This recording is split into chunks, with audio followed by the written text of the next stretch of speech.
பாஜக நிர்வாகி கேசவ விநாயகத்தை விசாரிக்க தடை இல்லை என்று தற்போது சென்னை உயர்நீதிமன்றம் தெரிவித்திருக்கிறது. 4 கோடி ரூபாய் வழக்கில் அவர் மீது விசாரணை நடத்துவதற்காக தற்போது உயர்நீதிமன்றம் இந்த உத்தரவை பிறப்பித்திருக்கிறது. இது குறித்த கூடுதல் விவரங்களுடன் இணைக்கிறார் செய்தியாளர் ரமேஷ்குமார், யார் தொடர்ந்த வழக்கு? விரிவான தகவல்களை பதிவு செய்யும். கடந்த ஏப்ரல் 6ஆம் தேதி இந்த தேர்தல் பிரச்சாரத்தின் போதெல்லாம் இந்த நெல்லை எக்ஸ்பிரஸ் ரயில்ல வாக்காளர்களுக்கு பணம் விநியோகிப்பதாக தகவல் வந்ததை அடுத்து தேர்தல் பறக்கும் படையினர் அந்த தாம்பரம் ரயில் நிலையத்தில் ஒரு அதிரடியான ஒரு சோதனையை மேற்கொண்டார்கள். அப்போது திருநெல்வேலி தொகுதி பாரதிய ஜனதா கட்சி வேட்பாளர் நயினார் நாகேந்திரனுடைய ஆட்கள் 3,98,96,500 ரூபாயை கொண்டு சென்றது கண்டுபிடிக்கப்பட்டு பறிமுதல் செய்யப்பட்டு அவர்கள் மீது வழக்கு பதிவு செய்து கைது செய்யப்பட்டார்கள். இந்த நிலையில இந்த வழக்கு சிபிசிஐடி விசாரணைக்கு மாற்றப்பட்டிருக்கிறது. இந்த வழக்குல தான் நேரில் ஆஜராகி விளக்கம் அளிக்கும்படி பாஜக கட்சியினுடைய தமிழ்நாடு அமைப்பு செயலாளர் கேசவ விநாயகத்திற்கு சிபிசிஐடி போலீசார் சம்மன் அனுப்பியிருந்தார்கள்.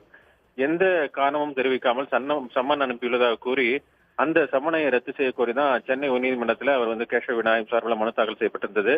அதுல தமிழ்நாட்டில் பாரதிய ஜனதா கட்சியின் பெயருக்கும் தனது பெயருக்கும் களங்கம் ஏற்படுத்தும் விதமாக போலீசார் சம்மன் அனுப்பியுள்ளதாக தெரிவிக்கப்பட்டிருந்தது. பறிமுதல் செய்யப்பட்ட பணத்துக்கும் தனக்கு எந்த தொடர்பு இல்லை என்றும் அரசியல் உலோகத்துக்காக நடத்தப்படும் புலன் விசாரணை சட்டவிரோதமானது என்பதனால இந்த வழக்கின் விசாரணைக்கு தடை விதிக்க வேண்டும், வழக்கை ரத்து செய்ய வேண்டும் என்று அந்த மனுவில் அவர் கேட்டுக் கொண்டிருந்தார். இந்த வழக்கு தான் நீதிபதி சி சரவணன் முன்பு இன்று விசாரணைக்கு வந்தது. கேசவ விநாயகத்தின் சார்பில் மூத்த வழக்கறிஞர் வி ராகவாச்சாரி ஆஜராகி வாதிட்டார். அப்போது அவர் வாதாடையில சம்பவம் தொடர்பாக கைது செய்யப்பட்ட அந்த 3 பேருக்கும் தனக்கும் எந்த தொடர்பும் இல்லை என்ற நிலையில தனக்கு சம்மன் அனுப்பப்பட்டுள்ளதாக அவர் தெரிவித்திருந்தார்.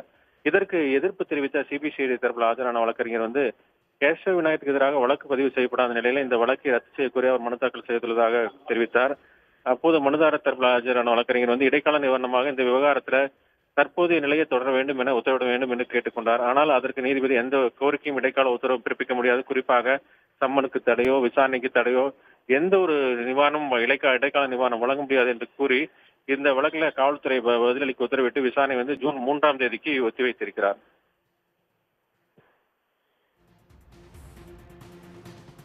ரமேஷ்குமார், இந்த வழக்கின் தொடர்பான தகவல்களை ஒத்திவைக்கப்பட்டிருக்கிறதா சொல்லியிருக்கீங்க. இந்த வழக்கின் போக்கு எவ்வாறு இருக்கிறதுக்கு வாய்ப்புகள் இருக்கு ரமேஷ்குமார்? இந்த வழக்கை பொறுத்தளவு ஏற்கனவே பாஜக பிரமுகர் SR சேகர் அவருக்கும் சம்மன் அனுப்பப்பட்டிருக்கிறது. அவரும் ஆஜராக விளக்கம் அளிக்க வேண்டும் என்று கேட்டுக் கொள்ளப்பட்டிருக்கிறது. ஆனால் சில கடந்த முறை அனுப்பும்போது அவர் தேர்தல் வேலையினால் தான் ஆஜராக முடியவில்லை என்று தெரிவித்திருந்தார். எனவே அடுத்த கட்டமாக இவர்கள் சிபிசிஐடி அனுப்பி அந்த சம்மனுக்கு நேரில் ஆஜராக வேண்டும். அப்போது சிபிசிஐடி போலீசாரால் கேட்கப்பட வேண்டிய கேள்விகளுக்கு அவர் பதிலளித்தாக வேண்டும். ஏனென்றால் தற்போது உயர்நீதிமன்றம் இந்த வழக்கில் எந்த ஒரு உத்தரவும் அவர்களுக்கு எந்த ஒரு நிவாரணம் வழங்கவில்லை என்பதனால அவர்கள் கட்டாயம் ஆஜராக வேண்டிய சூழல் ஏற்பட்டிருக்கிறது. தகவல்களுக்கு நன்றி ரமேஷ்குமார்.